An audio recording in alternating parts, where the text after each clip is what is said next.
Daniel, capitolul 11.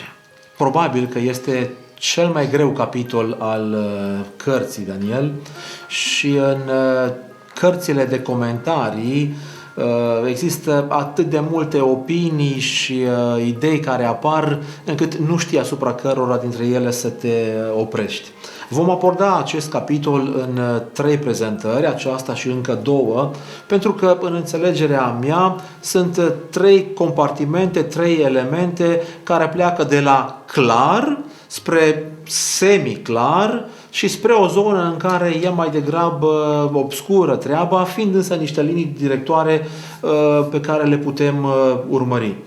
În această ocazie aș vrea să vorbim despre primele versete din Daniel, capitolul 11, acolo unde găsim niște detalii istorice clare pe care te rog, Mihai, să ni le prezinți încă o dată, chiar dacă ele vor relua firul unor prezentări anterioare. Da, 2 vorbe despre cadrul în care ne aflăm. Să nu uite cei care ne ascultă, profeția aceasta începe în capitolul 10 și se încheie în capitolul 12. Se poate observa foarte bine că acest adevăr conținut în aceste versete în 3 capitole este într-o formulă de tip sandwich. Și mă explic. Capitolul 10 este vedenie. Daniel vede, are loc o întâlnire. Capitolul 11 este o explicație a unor preocupări și a unor adevăruri pe care le căuta Daniel. Iar capitolul 12 vine și închide sandwich-ul cu un alt compartiment de vedenie. Suntem în capitolul explicațiilor, 11, atât cât sunt ele prezentate din partea îngerului Gabriel. Dar este foarte important versetul 14 din capitolul 10. Zice: acum vin să-ți fac cunoscut ce are să se întâmple poporului tău în vremurile de apoi, căci vedenia este cu privire tot la cele vremuri îndepărtate. Practic, trebuie să ne întoarcem puțin la cele deja cunoscute. Cu vreo 15 ani în urmă, Daniel a început să aibă vedenii. A început să primească niște adevăruri pe care le-a înțeles mai mult sau mai puțin. A urmat ani de rugăciune, de post, de studiu, de consacrare. Din când în când vin elemente suplimentare la această vedenie. Era foarte preocupat de cauza poporului lui Dumnezeu. A înțeles dimensiunea marii lupte din ce în ce mai bine și ca un om care l-a iubit pe Dumnezeu cu toată ființa lui și și-a iubit națiunea cu toată puterea ființei lui, era preocupat de lucrurile care erau prezentate în vedenie și care vorbeau nu doar de mari lupte, ci și de mari nenorociri. Ei bine, capitolul 11, de la versetul 2, are de-a face cu niște explicații pe care îngerul Gavril le oferă. Așa cum bine ai spus, e foarte bine să așezăm capitolul în 3 segmente. Primul segment este cel mai apropiat de momentul vieții profetului și va avea elemente mai multe și mai clare. Segmentul al doilea va fi din ce în ce mai îndepărtat. E numai normal să avem elemente mai puține și ușor în ceață. Iar ultimul segment are de a face cu sfârșitul timpului, după cum vom vedea. Suntem la milenii distanță de momentul în care Daniel primește aceste explicații și este numai normal să avem puține elemente în această fază și criptate, încețoșate.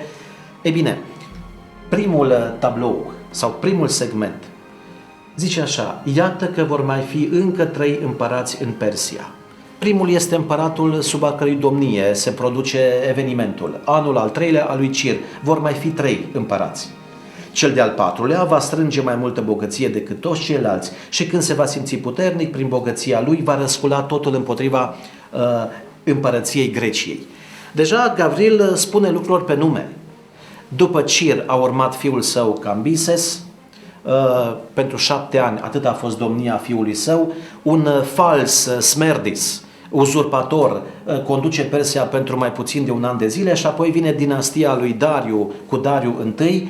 Aceștia sunt cei 3 în ordine cronologică despre care vorbește deja trimisul cerului, iar al 4-lea, culmea, este Xerse, celebrul Ahasveros din cartea Esterei, un om care avea o bogăție fabuloasă și care istoria spune că a încercat să dărâme totul prin împărăția Greciei, împărăția aceea de cetăți-state, care deja la vremea aceea arunca o oarecare amenințare. Cu alte cuvinte, aici suntem în momentul acesta al textului. Apoi, versetul 3 schimbă puțin datele problemei. Se va ridica un împărat viteaz care va stăpâni cu o mare putere și va face ce va voi. Și cum se va întări, așa se va și sfărma împărăția lui, va fi împărțită în cele 4 vânturi ale cerului. Este așa de ușor de înțeles. Avem de face cu Alexandru cel Mare.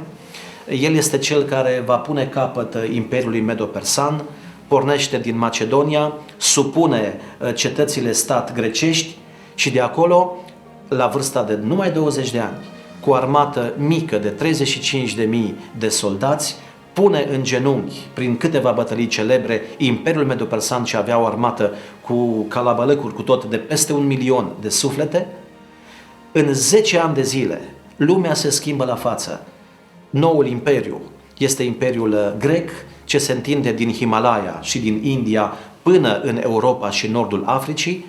După 10 ani, Alexandru cel Mare moare de malarie într-o comă alcoolică, exact în Babilonul pe care dorea să-l readucă la slava de altă dată. Și cât de bine se împlinește și aici textul biblic care spune cum se va întări, așa se va și sfărâma împărăția lui. E fantastic textul biblic. Imperiul grec a fost poate cel mai întins, născut cu cea mai mare viteză, a copleșit totul, însă după 10 ani el se va fărămița în 4.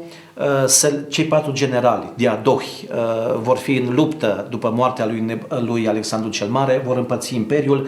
Seleuc va lua Siria, Mesopotamia, Ptolemeu va lua Egiptul, Lizimach va lua Tracia, iar Casandru Macedonia și Grecia.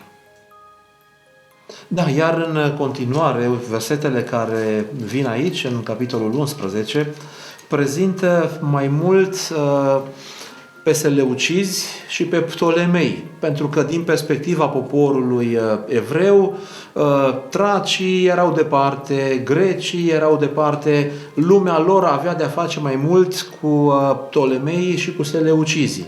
Iar versetele care urmează prezintă relațiile și războaiele dintre aceștia. E interesant ceea ce spui. Practic, din imperiul de altădată al lui Alexandru Macedon, aceste două dimensiuni vor rămânea. Dimensiunea nordică, centrată pe Antiohia, Siria și dinastia conducătoare, cea a seleucizilor, și dimensiunea sudică față de Ierusalim. La nord sunt seleucizii, la sud sunt Ptolemeii, Egiptul.